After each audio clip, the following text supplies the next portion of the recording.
Well, I received an order from Cult of Athena that I placed recently, and I figured I could give you my first impression on these things. I'll start out with the smaller stuff. So what I got here is a padded arming cap that is intended to be used on one of these guys here when I do the helmet test. So I'm going to put that on the zombie and then put the helmet on top. Pretty fashionable, isn't it? Especially on this dude here. Looks like your average peasant, doesn't he? Yeah, so this is going to be interesting. I might actually alternatively use a arming cap that I already have, because I might actually want to keep this for my own use, because apparently I have a weird head size. The fencing mask, the size medium is too tight and the large is too large. So I found that it's more comfortable and effective if I use the large fencing mask with some padding underneath. So so far I've been using this one, and this is nowhere near as good as that one. So this one is made by Lord of Battles. This I don't know for sure. It might be GDFB. No, wait, it's windless actually. It says right there, windless. So this one is far softer than that. So you can probably see this here's kind of, not the sturdiest material, and the padding isn't very thick. This, on the other hand, you can tell it kind of holds its shape, and it's far sturdier. So I definitely like that. This would offer pretty decent protection.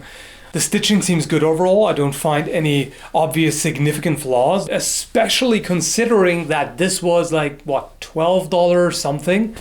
I didn't really expect much. I just wanted to have some padding under the helmet, depending on what kind of helmet it is. It may not have a liner.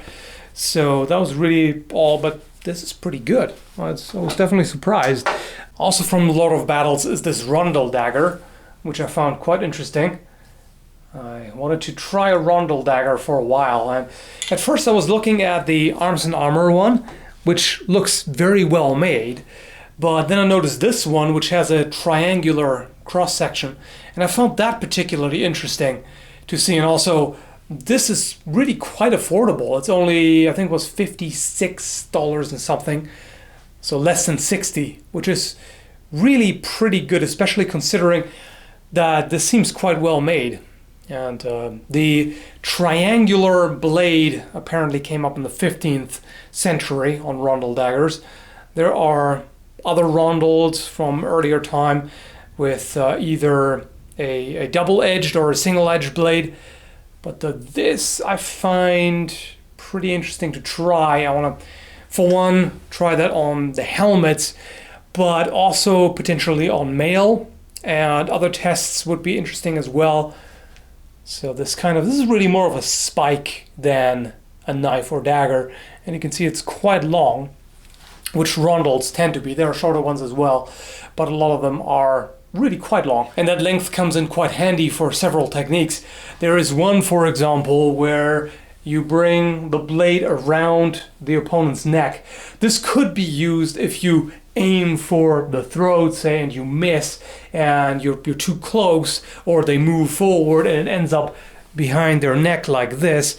Then you can reach over and grab that blade, and now you have a pretty good hold on them, and you can take them down. There is also one, I think, that might have been Fiore, or maybe I mix it up, might have been a different manual, where they actually show parrying a sword, I think it was a long sword, with a dagger. Now that would be a very risky proposal, but I can see why you would do it like this, because with a dagger against a long sword with a proper cut, there's no way you can parry that. I mean, it would just be knocked aside. If, however, you caught it like this, dangerous for the hand, of course, but if you can catch it here and then maybe use that guard, then you have a chance. So yeah, there are several things that can be done with it.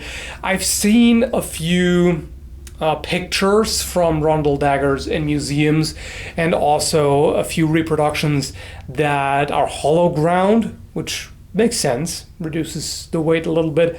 In this case, it's just a simple spike. For the price, I can't say anything.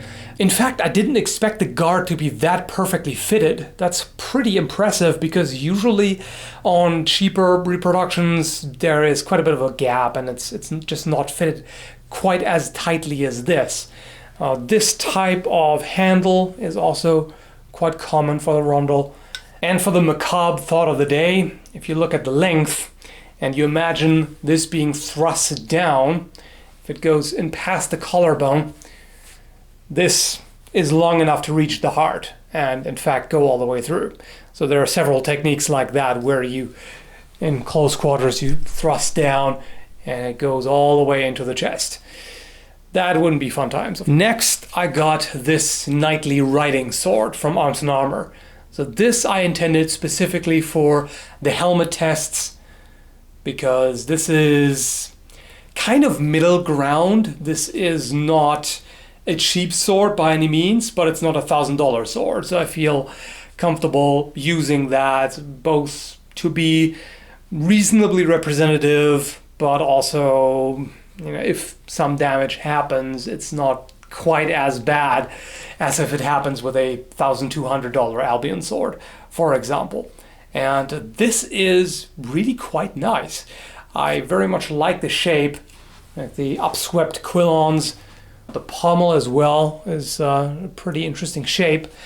And the grip kind of surprised me a little bit because of how it's shaped. It tapers pretty strongly towards either side. So it feels different than most handles that I've tried so far. And it kind of...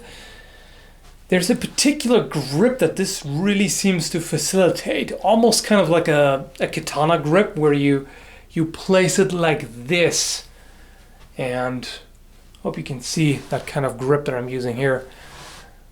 I don't find this particularly useful for parrying, really. At least hanging parry just doesn't feel quite right. But you could definitely cut like this. Thrusts are very suitable with this kind of grip. The fit isn't terribly tight on the crossguard, but elsewhere it is. And overall, the blade is nicely shaped. Nothing really I can complain about, except maybe that, as usual, it isn't really as sharp as I would like. By the way, somebody asked if I ever cut myself doing this.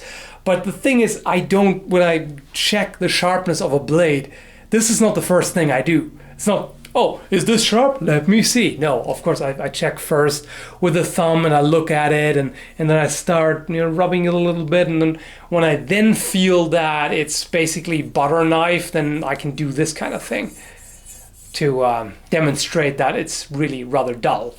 But other than that, pretty good, and also the sharpness is not going to be a problem with the helmet tests. In fact, it's fair to say that if there was any chance of encountering plate armor, this is probably the amount of sharpness that you would want. I mean, against plate, like I said before, you can't cut it anyway, so that's beside the point. But even if you have sword and thrust into the gaps, it may be a good thing to not have the absolute sharpest edge. It also handles nicely. It's quite light and well balanced.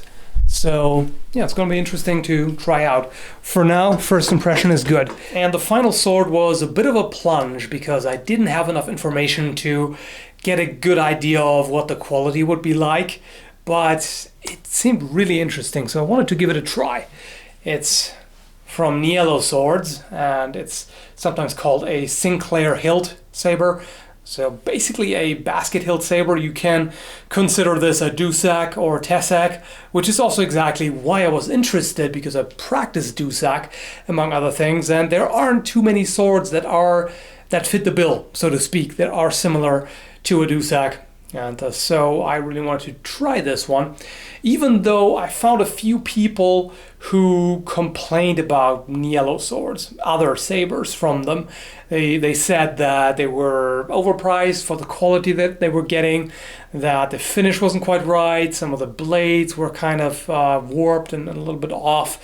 The various complaints, but as far as I could determine, those were other sabers, like lower priced ones. So far I'm not regretting it, because the first impression is really quite good.